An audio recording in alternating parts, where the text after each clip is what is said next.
Nós temos tantas coisas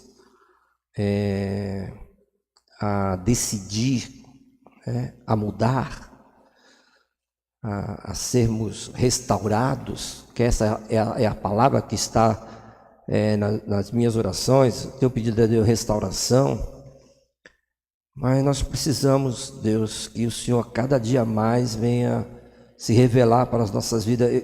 Eu particularmente não quero deixar nada para trás.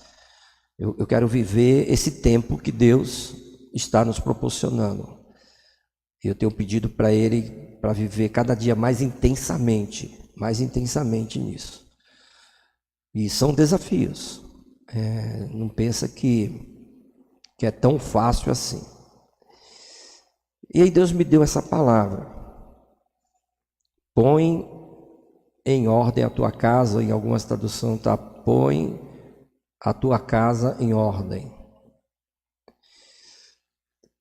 E aí você tem que ter a palavra como uma espada de dois gumes. Senhor, então, o que eu preciso colocar em ordem?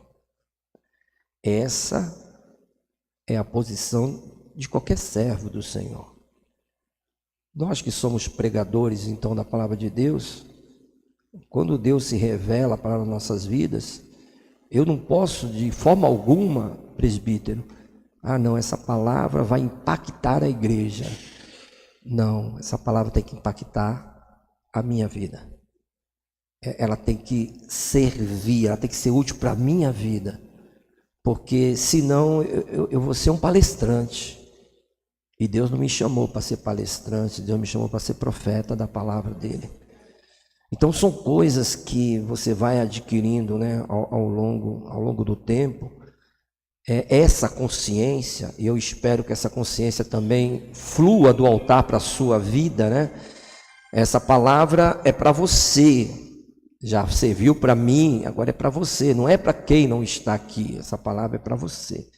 Então começa a colocar isso dentro de você e caminhando dentro dessa linha de pensamento, vamos colocar a nossa casa em ordem, Vamos pedir para Deus se revelar o que é que nós precisamos, fazer, ajustar, arrumar, tirar do lugar, para que essa sentença, você prestou bem atenção na palavra, essa sentença, ela não recaia sobre as nossas vidas. Eu vejo Deus usando o profeta falando dessa forma. Avisa para o rei Ezequias que se ele não colocar a casa em ordem, ele vai morrer. Para mim seria a melhor tradução desse versículo. Então ele estava debaixo de uma sentença de morte. A morte já estava sentenciado. Seria nos nossos dias de hoje ir no hospital, fazer um exame qualquer e o médico chegar, tu tem 3 meses de vida.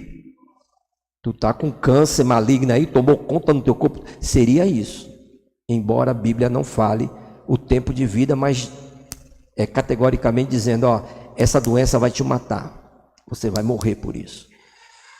Então quando eu comecei a pensar nisso e eu estava me deliciando, porque eu não sei você, irmão, mas eu viajo na palavra de Deus. Meu Deus, como está sendo, de um lado, como está sendo bom esses dias, que eu não estou trabalhando, porque certamente se eu estivesse trabalhando, eu não iria ter o tempo necessário para poder esmiuçar o que eu estou passando para você. E nem tão pouco também iria viver o que eu vivi de ontem para hoje, por causa desse entendimento, por causa dessa palavra. Eu estava finalizando, só um testemunho aqui, eu estava finalizando de pegar alguns pontos que nós vamos compartilhar aqui nessa noite, e o meu celular mostrou uma mensagem, o WhatsApp mostrou uma mensagem para mim, e a mensagem era: apóstolo, o senhor poderia entrar numa programação de rádio a 1h30 tal, e acho que era, ou era 12h55 ou já era 1h. E ali Eu falei assim, meu coração estava tão cheio desta palavra, tão aquecido dessa palavra. Falei, Senhor, sabe uma coisa? Eu já vou liberar essa palavra. Eu já vou aproveitar que ela está queimando aqui dentro de mim e eu não vou perder essa oportunidade. Enfim, falei que aceitava, mandaram o contato de uma missionária e tal. E ali ela me apresentou e falou assim, olha, você pode ministrar. Eu ministrei. Quando foi no fim da ministração, nós oramos por muitas pessoas, e ali ela chegou para mim, depois eu quero falar com você no particular. E passou um tempo, ela me ligou, compartilhou alguma coisa desta revelação, e também chegou e falou assim, olha, eu tenho um convite para fazer para você. Eu não abro esse espaço para qualquer um. Eu não conheço, sinceramente eu não conheço essa missionária. E ali ela chegou e falou assim, olha, eu vou te dar um horário para você fazer uma programação. Eu vou te passar os dias que eu tenho, e se você quiser, estiver disposto e tal. E aí foi que a gente conversamos tudo, eu falei, como é que a gente pode, porque eu não sabia, como é que a gente pode se encontrar e tudo. Ela falou, não, eu sou da Espanha. Eu falei, poxa, então eu estava falando, o pessoal da Espanha, ela falou Espanha, Japão, Chile, Itália, acho que ela acompanha a missionária, que ela acompanhou. E aí eu fiquei assim, irmão, meu Deus do céu, está se cumprindo uma profecia, que a nossa voz ela iria ultrapassar fronteiras. E aí ela me deu um breve relatório da onde as orações, dos pedidos das orações que vieram, a maior parte de fora do Brasil. E eu fiquei assim, glorificando e exaltando o nome do Senhor. Com a permissão de Deus, domingo nós vamos estar inaugurando essa programação. Como tinha o sábado e domingo, eu falei assim, então eu vou fazer o seguinte, eu vou transmitir ao vivo o culto, que aí a gente alcança as nações, e pela manhã a gente pode fazer uma parte na escola bíblica e depois eu entro no ar também. Então nós pegamos esse horário, domingo das 9 até as 11 e das 19 às 21 horas. Então a igreja vai estar aí com esse privilégio de fazer missões entre as nações em nome do Senhor Jesus. E por que eu estou falando isso? Pelo simples fato de eu me dispor, que foi o estudo de quarta-feira, disposição, as 3 coisas que um obreiro tem que ter, irmão, tem que ter. A disposição de servir, a disposição de fazer. E Deus tem mexido muito dentro de mim com isso. E por eu decidir colocar a minha casa em ordem. Eu entendi claramente essa questão. Eu acredito eu espero que na ceia do Senhor, na Santa Ceia do Senhor, a gente possa expor o que essa revelação já está fazendo com o ministério. Em outras palavras, eu entendi muito bem assim, eu tenho que colocar a Ebenezer em ordem, a nossa casa espiritual em ordem, e nós estamos decididos a isso. E eu não poderia trazer essa mensagem hoje, se eu não tivesse já disposto a isso, e já ter dado o primeiro passo. Então hoje nós já passamos quase 2 horas em reunião e tomamos uma das grandes decisões para colocar a casa em ordem. E nós vamos estar ajustando algumas coisas até a ceia do Senhor, permitindo Deus, a gente vai ter que comunicar à igreja por onde nós estamos começando esse tempo de restauração. Está muito claro dentro de mim, irmão, se a gente realmente quiser, tá? Porque é para quem quer. Se a gente quiser viver o novo mesmo, vai ter que jogar muitas coisas fora. Vai ter que pegar muitas coisas que está travando, que está amarrando, que está impedindo. Vai ter que chegar e falar assim, ó, não dá. As coisas velhas se passar, eu quero tudo novo na minha vida. Então são decisões, não sei se é bem essa palavra, radicais, ou decisões debaixo de uma revelação. E a cada dia eu estou me fortalecendo mais. Estou me fortalecendo mais diante dessas coisas que Deus tem se revelado. Mas esse texto aqui, ele também tem um contexto histórico, tá? Eu não sei se você sabe, mas o rei Ezequias, ele foi lembrado como um dos reis mais fiéis a Deus. Bom, Israel teve muitos reis. O rei Ezequias, ele é lembrado de um dos reis mais fiéis a Deus. E quando eu vi isso, nesse contexto histórico, me faz pensar assim, mesmo fiéis, a gente estamos sujeitos a enfrentar doenças, a enfrentar enfermidades. E isso vai trazer um bálsamo para muitas pessoas. A Ebenezer está passando por um período assim de muitas pessoas enfermas. E eu espero que essa palavra já sirva como um bálsamo. Esta enfermidade, ela não é maior do que Deus. Mas entenda, até as pessoas mais fiéis a Deus sofreram. Passaram por enfermidades a ponto de morte. Tá? Por quê? Porque Israel estava... O cenário, né? O que estava apontando Israel era uma crise muito grande, muito grande, muito grande.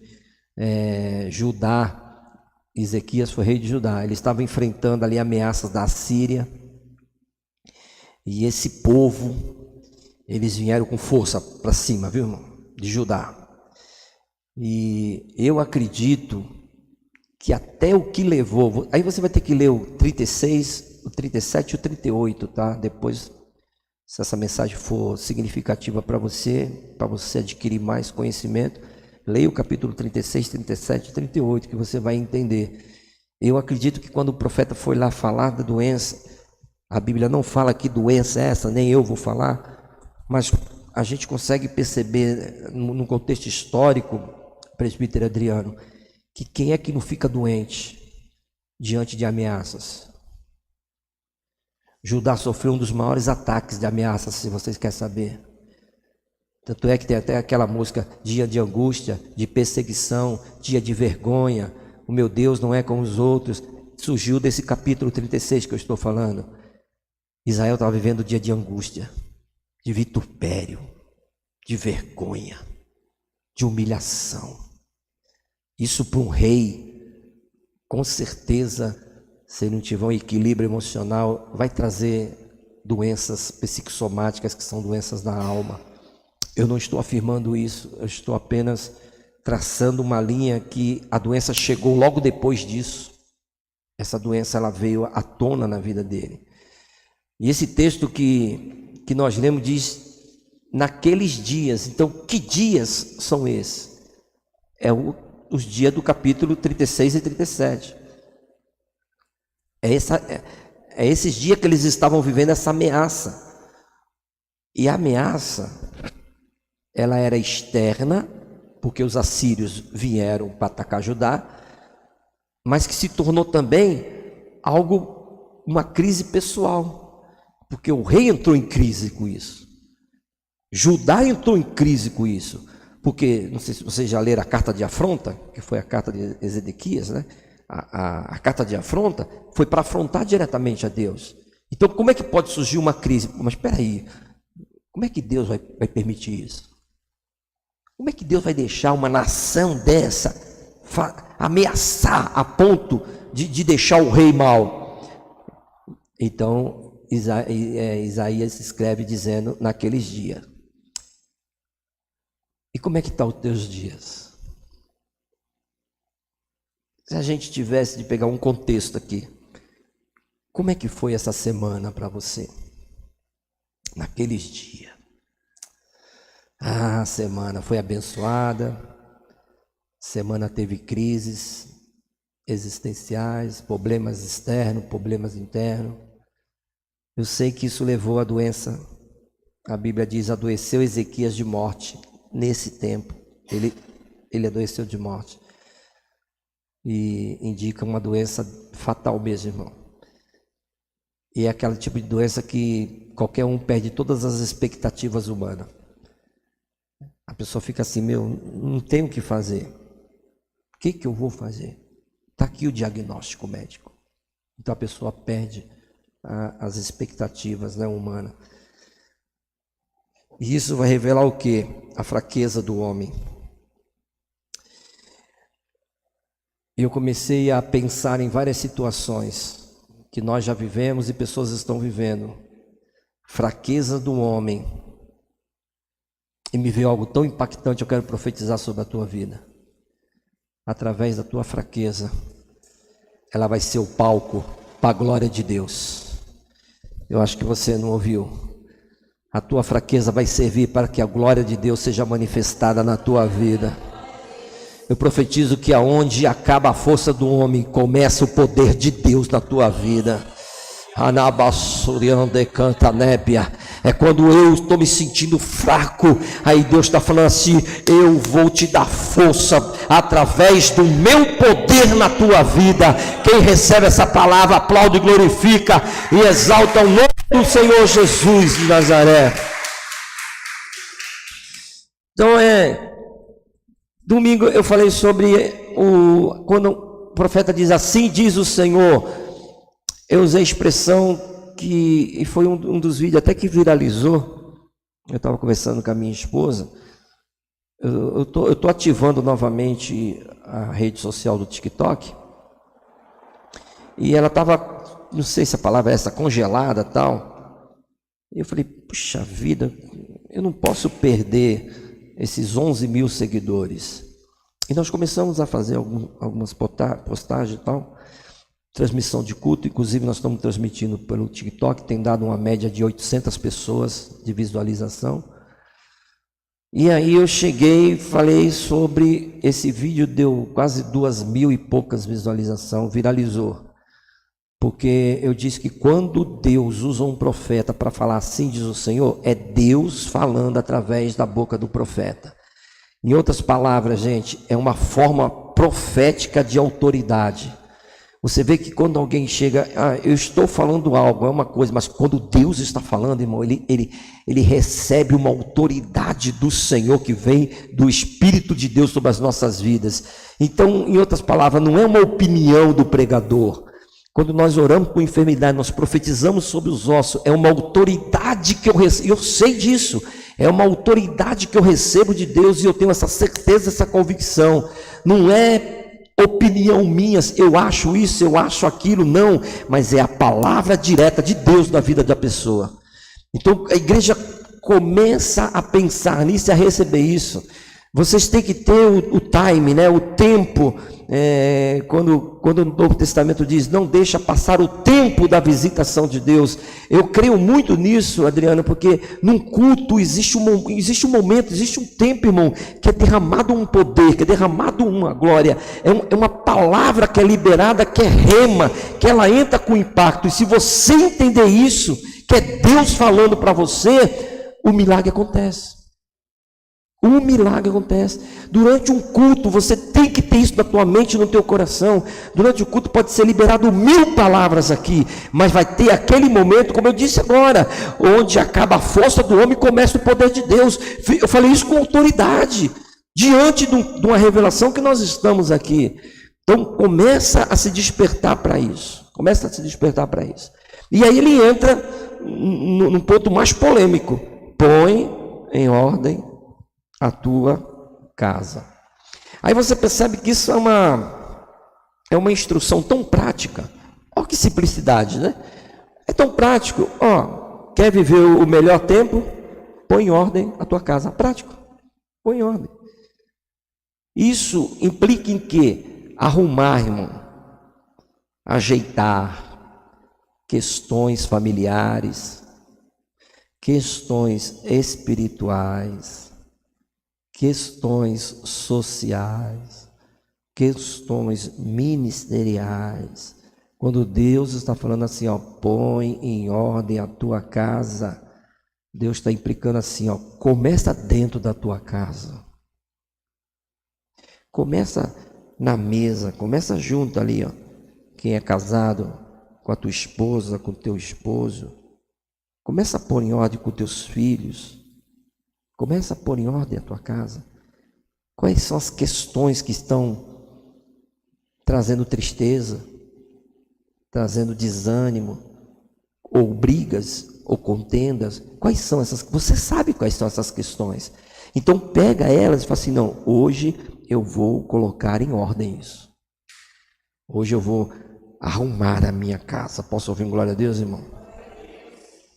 Põe em ordem a tua casa antes de conquistar fora. Arrume primeiro dentro. Tu vê que pessoas às vezes querem lá fora romper. Aí Deus está falando, a coisa não começa fora. Começa de dentro para fora.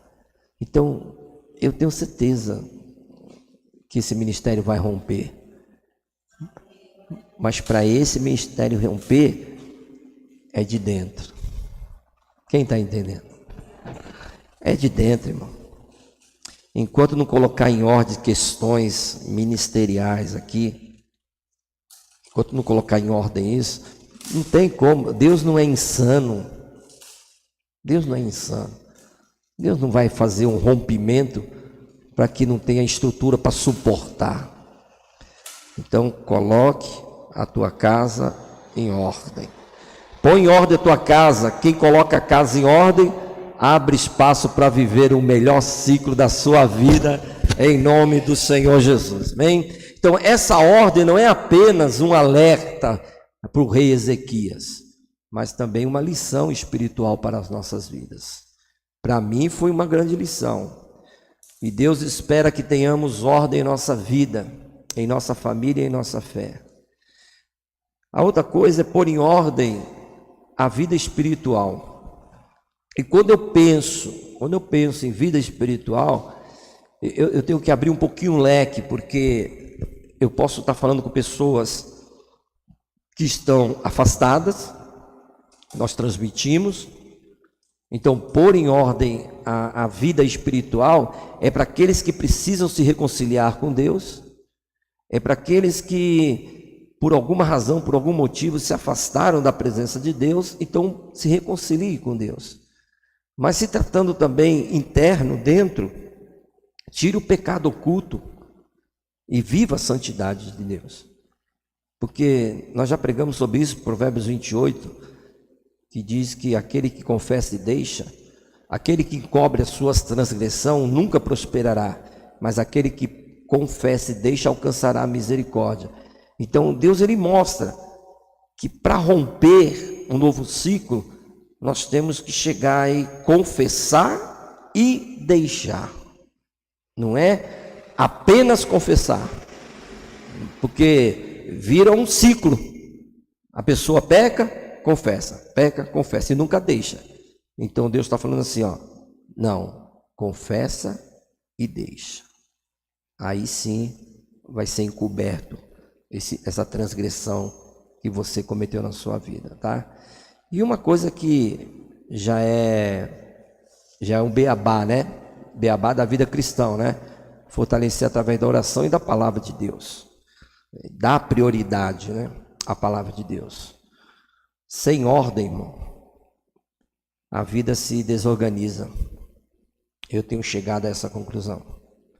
Se não houver uma ordem espiritual, irmão, vai ficar tudo desgovernado em todas as áreas, irmão, todas as áreas. E se nós que temos o conhecimento que as coisas acontecem primeiro no mundo espiritual para depois acontecer no físico, então se o espiritual está em desordem, vai estar um desastre aqui embaixo. Quem está entendendo essas coisas, irmão? Então, põe em ordem a tua vida espiritual. Segundo, põe em ordem a tua família. O cuidado com a casa, né? Que é responsabilidade do líder espiritual. Nós temos que entender isso.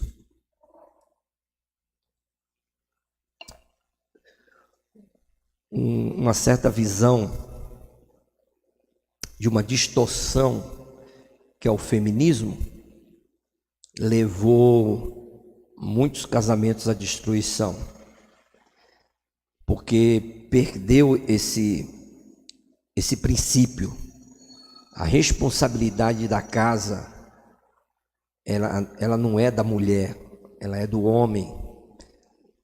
Se falando de liderança, o líder espiritual, o sacerdócio da casa é o homem. Ah, apóstolo, mas meu esposo não é evangélico, mas ele continua sendo o líder da casa.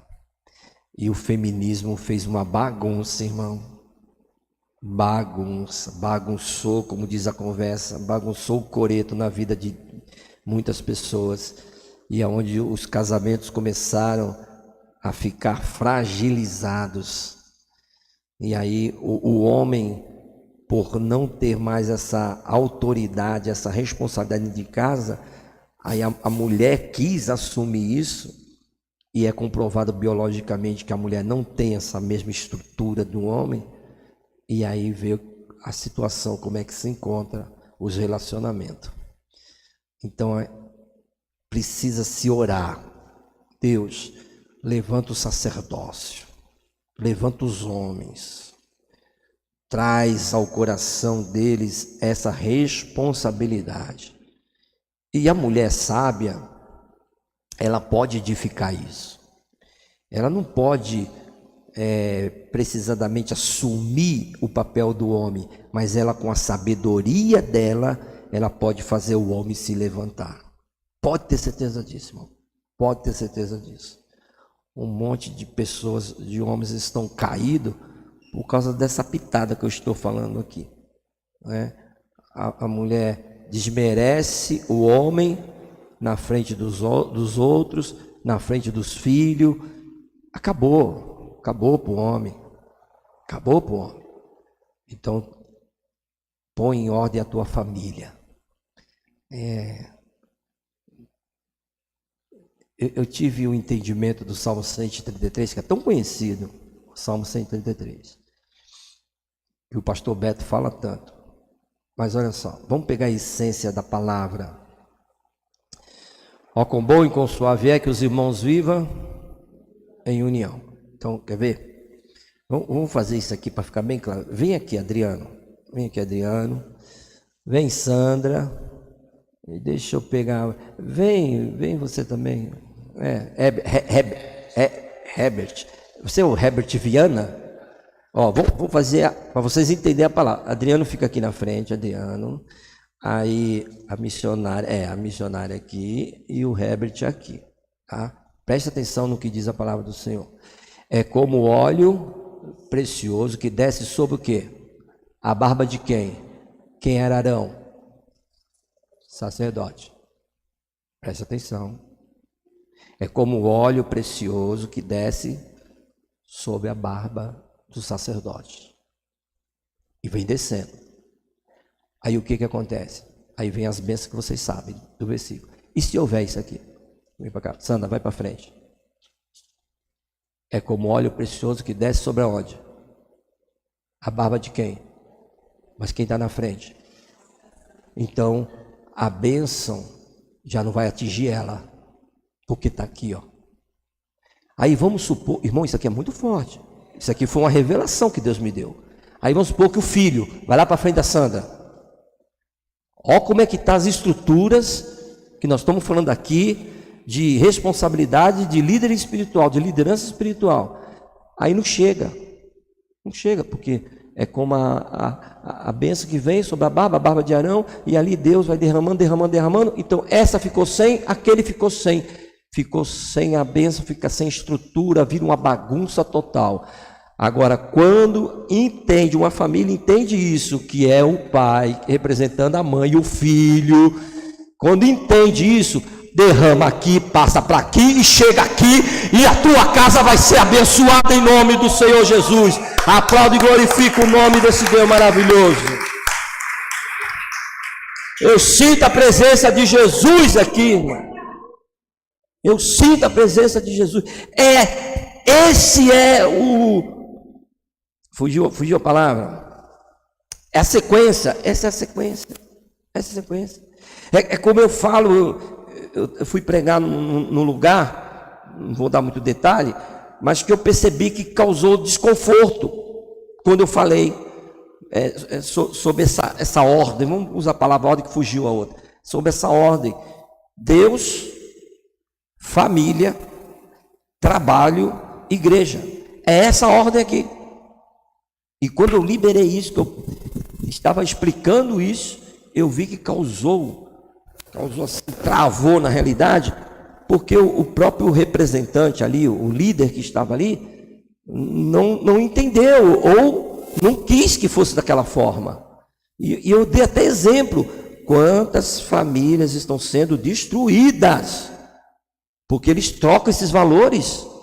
Bom, Deus é primeiro. Deus, primeiro o reino de Deus, a sua justiça, Deus em primeiro lugar. Depois a família. Quando a pessoa troca isso, aí fica trabalho. Olha como é que fica: trabalho, aí família, aí igreja e por último Deus. Tem muita gente fazendo isso. Tem muita gente. Não, eu tenho que trabalhar. Posso, se eu não trabalhar, como é que eu vou sustentar minha família? Se você não tiver Deus, meu filho, as portas podem se fechar. Então é Deus. Família, porque no momento mais difícil, pode ter certeza do que eu estou falando, quem vai ficar do teu lado é a família. Irmão, eu estou praticamente aprendendo a andar novamente, né? Estou aprendendo a andar novamente. Então, todos esses mais de 90 dias, quem ficou do meu lado? Minha esposa. Precisava me levantar para alguma coisa, não fica deitada aí, ia, buscava água para mim, fazia isso para mim, tal. Parou a vida dela para família em primeiro lugar. Claro, precisei passar uns dias lá no apartamento do meu cunhado, glória a Deus, louva a Deus, teve pessoas aqui que nos visitaram também, porque eu acredito que nós somos uma família também. Posso ouvir um glória a Deus, irmão? Eu senti isso, tá? Eu senti isso. Falei, poxa, nós somos uma família. A Ebenezer é uma família. Pessoas que foram, tal. Apóstolo, vim orar aqui, tudo. Me senti abraçado. Entendeu? Então, família. As outras coisas, elas vão ser acrescentadas em nome do Senhor Jesus. Então, às vezes, por falta de revelação ou por falta de conhecimento, as pessoas estão se perdendo. Mas hoje, a palavra de Deus é: põe em ordem a tua casa. Põe em ordem. Veja como é que está aí e fala: Senhor, eu vou ajeitar as coisas aqui, em nome de Jesus. Posso ouvir glória a Deus, irmão? Outra coisa que eu tenho para mim, que eu sempre falei isso, né? Eu tenho para mim que o meu lar é um pedacinho do céu. E graças a Deus por isso. Então, eu acho que eu não vou estranhar tanto o céu, viu? Eu acho que eu não vou estranhar tanto o céu. Quando chegar lá, eu falei, pô, aqui é só uma extensão. É só uma extensão do que eu já estava vivendo. Por quê? Porque o lar, irmão, ele deve ser um altar para Deus. O teu lar tem que ser um altar para Deus. O teu lar, na realidade, ele não é um espaço somente um espaço físico. Mas quem não é espiritual, a casa é só um espaço físico, onde você vai dormir, onde você vai chegar do trabalho, tomar um banho, onde você vai ter uma cama, um sofá para assistir uma televisão, somente o espaço físico. Mas não, o lar, ele tem que ser um altar de Deus. É no lar, entra no teu aposento, casa, quarto, fecha a porta e ali você vai ter um momento com Deus. Eu aprendi isso cedo. Não foi minha mãe, né? Por incrível que pareça, não foi minha mãe que me ensinou isso, mas foi algo que queimava dentro do meu coração. Eu sempre tive esse lado assim de estar sós com Deus, sempre. Tive esse lado de querer estar sós com Deus. Então, minha mãe teve 8 filhos, então imagine a bagunça que era, né? E eu sempre buscava um lugarzinho. Eu entrava dentro da máquina da minha mãe ali, e ali eu levava a minha flauta, e ali era o meu momento com Deus. Irmão, podia estar caindo o mundo lá fora, mas ali era o altar de Deus. Ali onde eu chorava, ali onde a presença de Deus se derramava sobre a minha vida. E eu ficava 30, 40 minutos, irmão, sabe? Depois tive que buscar outros lugares, subi em uma árvore lá. Aí fui buscando lugares, até hoje eu vivo buscando os lugares, né? O nosso lar deve ser um altar para Deus. Experimenta fazer isso que eu estou falando. Experimenta chegar na sua casa e escolher um lugarzinho. Vou escolher um cantinho aqui. Esse cantinho vai ser o meu particular, o meu a sós com Deus. E isso é bíblico, tá? Abre a Bíblia aí, Deuteronômio 6. Deuteronômio 6, versículos 6 e 7.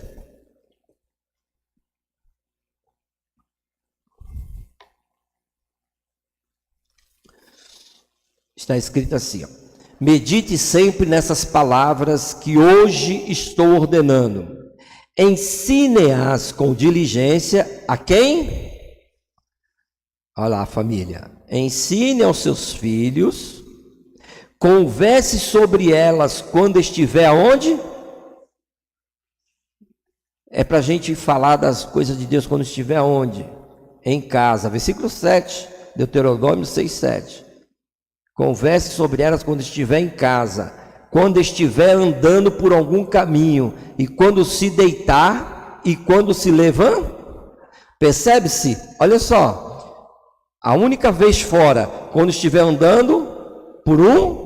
Agora, quais as outras 3? Quando estiver em casa, quando estiver deitado e quando se levantar. Ou seja, nós estamos mais em casa, nós temos que ter um altar para Deus. Você pode aplaudir Jesus por isso?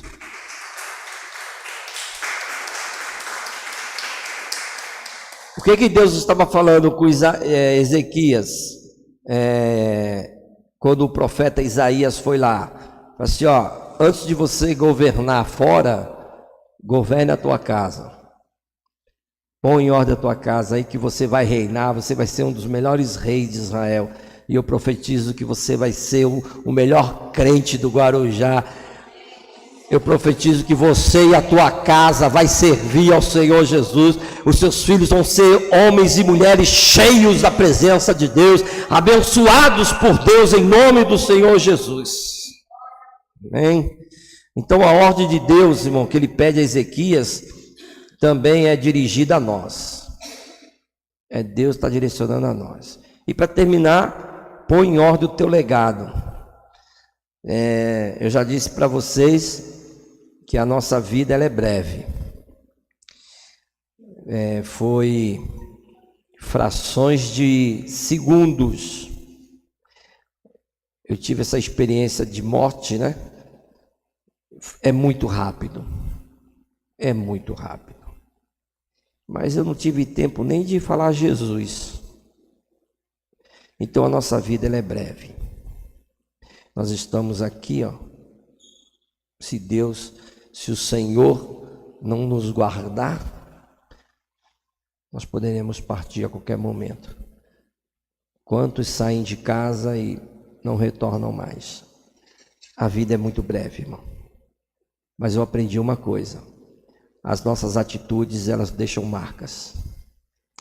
E eu fiquei muito pensativo, que é uma condição, se eu tivesse partido naquele dia, qual legado eu deixaria? Que legado eu ia deixar, primeiramente, para minha família, para esse ministério? Então eu acredito, irmão, que em 36 anos de vida espiritual que eu voltei para o caminho do Senhor, eu creio que nós temos deixado marcas em vida de pessoas.